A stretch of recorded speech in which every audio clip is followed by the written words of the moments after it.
ဘုရားသခင်သည်သင်တို့နှင့်ရှိပါစေကိုရောယုံကြည်လည်းရှိပါစေဘုရားတော်တပည့်တော်ကြီးတမ္မာတေဥကျမ်းမှာရေးနှုတ်ထားသောကျမ်းတို့စကားသည် အိုဘုရားသခင်ကိုရောရှင်ဘုရားတော်ရှိပါစေယေရှုမိတ်ဒီကသူတော်ကောင်းရောင်ဆောင်သောကျမ်းတက်ဆရာနှင့်ပါရစေဟုတို့သင်တို့သည်အမင်္ဂလာရှိကြ၏အကြောင်းမူကားသင်တို့သည်ထုံဖြူတုတ်ထားသောသင်္ချိုင်းကူများနှင့်တူကြ၏ထိုသင်္ချိုင်းကူတို့သည်ပြင်ပလက္ခဏာအပြင်လှပတင့်တယ်တော်လဲအတွင်း၌မူကားလူသေးအယိုးများနှင့်အညစ်အကြေးအမျိုးမျိုးတို့ဖြင့်ပြည့်နှက်လျက်ရှိ၏ထိုနည်းတူသင်တို့သည်ပြင်ပ၌လူတို့ရှိတွင်ဖြောင့်မတ်ဟန်ရှိကြ၏အတွင်း၌မူကားအယောင်ဆောင်ခြင်းမတရားပြုခြင်းတို့ဖြင့်ပြည့်နှက်လျက်ရှိ၏သူတို့ကရောင်ဆောင်သောကျမ်းတရားဆရာနှင့်ပါရစေဟုတို့သင်တို့သည်အမင်္ဂလာရှိကြ၏အကြောင်းမူကားသင်တို့သည်ပရောဖက်တို့၏သင်္ချိုင်းများကိုတိဆောက်ပေးကြ၍ဖြောင့်မတ်သောသူတို့၏အထိမ့်အမှတ်ကြောက်တိုင်များကိုတစားဆင်ကြလျက်ဆိုကြသည်ကငါတို့သည်ဘိုးဘေးတို့လက်ထက်၌အသက်ရှင်ခဲ့ကြပါလျင်ပရောဖက်တို့၏သွေးမြေကြရသည့်အဖြစ်၌ပါဝင်ခဲ့ကြလိမ့်မည်မဟုတ်ဟုဆိုကြ၏ထို့ကြောင့်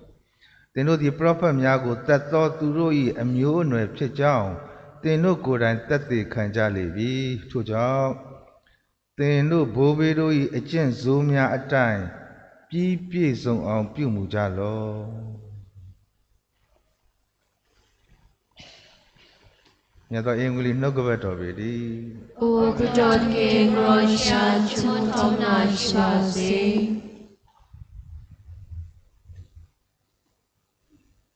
အပိုင်းအစလေးများလို့ပေးထားတယ်ပထမကျမ်းစာမှာသက်ဆာလောနိကအရှိကူခရိယန်တွေကိုသူတို့တွေက strange conception ရှိခဲ့တယ်ပေါ့ထူးထူးဆန်းဆန်းယုံကြည်မှုရှိခဲ့တယ်အဲ့ဒါကဘာလဲသခင်ပြန်လာတော့မယ်သခင်ဖျားပြန်လာတော့မယ်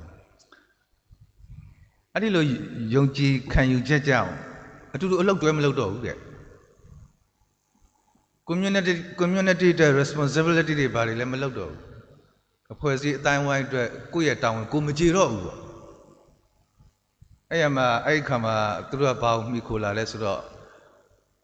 အဖွဲ့အစည်းရဲ့ရရောမှုတွေကိုသူတို့ကမှီခိုပြီးတော့ပဲတာတာရရနေလာကြတယ်ဒါကိုတန်ပေါလုကသတိပေးလိုက်တာ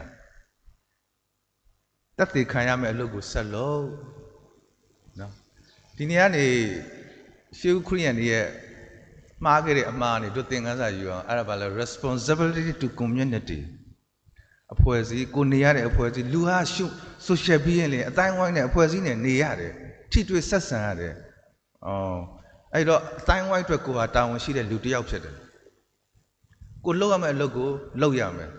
ဘုတို့နာမည်ကြီးအဆိုရိုးစကားခုရှိတယ်မဟုတ်လားမလုပ်ရင်မစားနဲ့ဒါရက်ဆက်ရတော့ကြတာပေါ့မဟုတ်ဘူးဒါရက်ဆက်တာမဟုတ်ဘူးမလုပ်ရင်တော့မစားဘူးလေဒါကမျှတာပဲနော်သူများတွေအလုပ်လုပ်နေကိုကကြောင်ကန့်နေလို့ဖြစ်မလားဟုတ်လားသူများတွေရှိတဲ့နေရာမှာကိုလည်းရှိနေရမှာပေါ့ကိုမှတာဝန်ရှိတယ်အတိုင်းဝိုင်းအတွက်အဖွဲ့အစည်းအတွက်နောက်တစ်ခုကတော့ consecrate your daily routine မှာသင်ရဲ့နေ့စဉ်နေ့တူကရိုးအိနေတဲ့အလုပ်တွေကိုဖျားကိုပူဇော်ပါနေမို့ဆိုရင်သင်ခံရတဲ့ဒုက္ခအလကားသက်ဖြစ်သွားရောဟောဖျားเจ้าမှာပဲတကုတ်ကုတ်လုံနေရတယ်ဟဲ့ငါပဲလုံနေရတယ်ဟဲ့မိဖို့เจ้าမှာငါပဲချက်နေရတယ်ဟဲ့တနေ့ဒါပဲမိဖို့เจ้าနဲ့မိကိုတွေနဲ့တနေ့ဒီစာကြီးပဲထိုင်ချက်နေရတယ် routine အဲ့ဒါနဲ့ပြောအောင်မယ်တနေ့ဒီအလုပ်ပဲလုပ်နေတယ်တနေ့ဒီဈေးပဲရောင်းနေတယ်တနေ့ကွန်ပျူတာအရှင်းမှာပဲထိုင်နေရတယ်အဲ့ဒီ screen နဲ့ပတ်သက်နေလဲဟိုစိတ်ပညာတယောက်ကဟိုနေ့ကထွက်ပြောတယ်စိတ်ပညာသမားတယောက်ကခလေးတွေတဲ့လူကြီးတွေနော်အဘိုးဖွားတွေဦးလေးအတော်တွေမှတ်ထားခလေးတွေတဲ့ဖုံးပူသုံးလာလို့ညံရည်နှိပ်လာတယ်တဲ့အဲ့ဒီလိုဒါကြုံလုံးပြောတာအဲ့ဒီလိုနေ့တူကရိုးအိနေတဲ့ကိစ္စတွေကိုအသုံးချပါဖះကိုပူဇော်အနံပါအဲ့ဒါဟာ your liver become your prayer သင်ရဲ့လှုပ်အားဟာသင်ရဲ့နေ့တူကရိုးအိနေတဲ့လှုပ်စင်တွေဟာဆူတောင်းခြင်းတွေဖြစ်လာရောနော်ဒါပထမချမ်းနေပြောတာပါ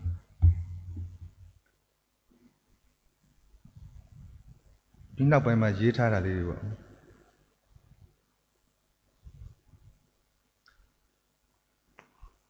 တို့ရဲ့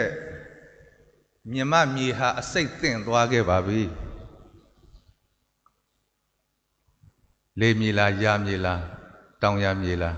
အကုန်လုံးအစိတ်သင့်သွားခဲ့ပါပြီပြည်ပကဝင်လာတဲ့ဆေးဝါးတွေကိုသုံးအပင်ထွက်လာအောင်လို့အပင်ထွက်လာတော့လေအသီးတွေထွက်လာအောင်လို့ဆေးဝါးတွေထပ်သုံးတို့နေ့တိုင်းစားနေတာတွေကအစိတ်တွေဘာလို့ဖုန်းကြီးနေလေဒီမဟာရန်ကုန်မှာသွားနေရတဲ့နေရာနှစ်ခုရှိတယ်အဲ့ဒါကဆေးရုံဆေးကန်းရဲ့နောက်တနေရာကရေဝေးသင်္ချိုင်းရဲ့ရေဝေးသင်္ချိုင်းမှာဆိုအပလက်မှတ်တွေအများကြီးပဲလူစီကားရအရက်တွေဖြစ်လာမျိုးစေ့ဖျားကျဲချတဲ့မျိုးစေ့ကဘလောက်တန့်မိမိရဲ့နှလုံးသားမြေကအမုန်းတွေအတ္တတွေအညှိုးတေးတွေခွင့်မလွတ်နိုင်တာတွေအဲ့ဒါတွေနဲ့ရောနေရင်တင့်နှလုံးသားမြေကမတတ်တဲ့အခါဘာဖြစ်လာမှာလဲဖျားကျဲချမျိုးစေ့ကတန့်မြေမတတ်ရင်ဖူးပွင့်ခြင်းရှာအိမ်မက်တာကွက်တွေးမနေနဲ့တော့ဖျားရဲ့မျိုးစေ့ဘလောက်တန့်ကိုယ့်ရဲ့နှလုံးသားမြေကမကောင်းရင်ကောင်းသောအသီးပွင့်တွေကိုသင်မျှော်မနေနဲ့တော့မြို့ဖိတ်စာတော့ဖျားကတော့ဖိတ်တယ်အကုန်လုံးကိုဖိတ်တယ်တို့မနဲ့မျက်လုံးနှလုံးပွင့်အိပ်ရာနိုးတာနဲ့ဖျားကဖိတ်တယ်ဒါသမီးလာငါရဲ့အလိုတိုင်းလို့ဒါပေမဲ့တို့ဒီဘက်ကလူတွေဘက်ကဘာဖြစ်တယ်လဲစင်ကြီးပေးတတ်တယ်ကျန်တွေကလူပေါ့နော်စင်ကြီးတွေနဲ့တို့သွားနေရင်ရောက်လာမှာက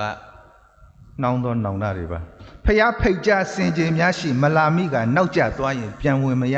နောင်တရမည်ဒါကတော့ the most famous and widely recognized quote in history တမိုင်းထဲမှာအကျော်ကြားဆုံးအတိအမှတ်အပြုခံရဆုံးစကားတစ်ခွန်းကိုရေးထားတာပါ to be not to be that is the question William Shakespeare ရဲ့စကားပါဖြစ်ချင်းမဖြစ်ချင်းဟန်အဲ့ဒါဟာမေးခွန်းပါလုံးပါလားမလုပ်ဘူးလားသွားမလားမသွားဘူးလားစားမလားမစားဘူးလားကောင်းကင်လားငရဲလားအဲ့ဒါဟာမေးခွန်းပါ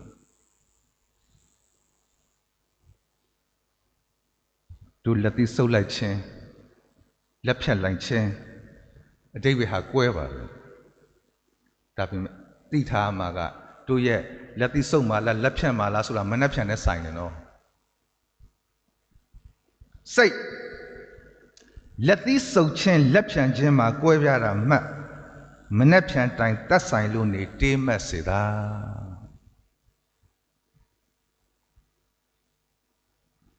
တို့ဆိုကရတက်စ်သူငယ်တို့ကတော့ကျောင်းမှာသင်ခဲ့ရဆိုကရေတီပေါ့သူရဲ့ကဘာတိစကားတစ်ခု The only true wisdom is in knowing you know nothing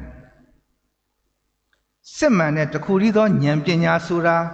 သင်ဘာမှမသိတာကိုသိနေခြင်းပါ